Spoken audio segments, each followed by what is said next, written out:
ஒரு வழியா போராட்டம் முடிவுக்கு வந்துருச்சுங்க. என்ன சொல்ற? எந்த போராட்டம்?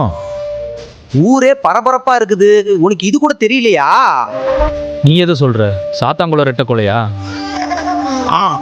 ஆமா, அதை தான் சொல்றேன்.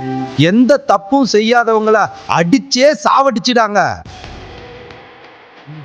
மக்களை பாதுகாக்கக்கூடிய இவங்களே இப்படி செய்யலாமா? ரொம்ப மிருகத்தனமா அடிச்சு கொள்றாங்க. அந்த 2 பேரோட குடும்பத்தார் கதறி எழுதிருக்காங்க. குடும்பத்தார் அந்த 2 பேரோட உடலையும் வாங்க மறுத்து நீதி கேட்டு போராட்டம் பண்ணாங்க. ஆமா, அதுக்கப்புறம் தான் அந்த 9 குற்றவாளிகளை கைது செஞ்சாங்க.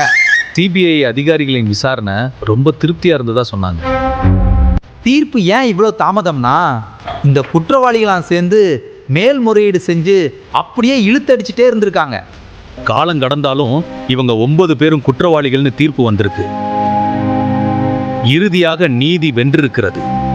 இதை பற்றி நீங்கள் என்ன நினைக்கிறீங்கன்னு கமெண்ட்ல சொல்லுங்க. மறக்காம வீடியோவை ஷேர் பண்ணுங்க. நாளைக்கு பார்க்கலாம்.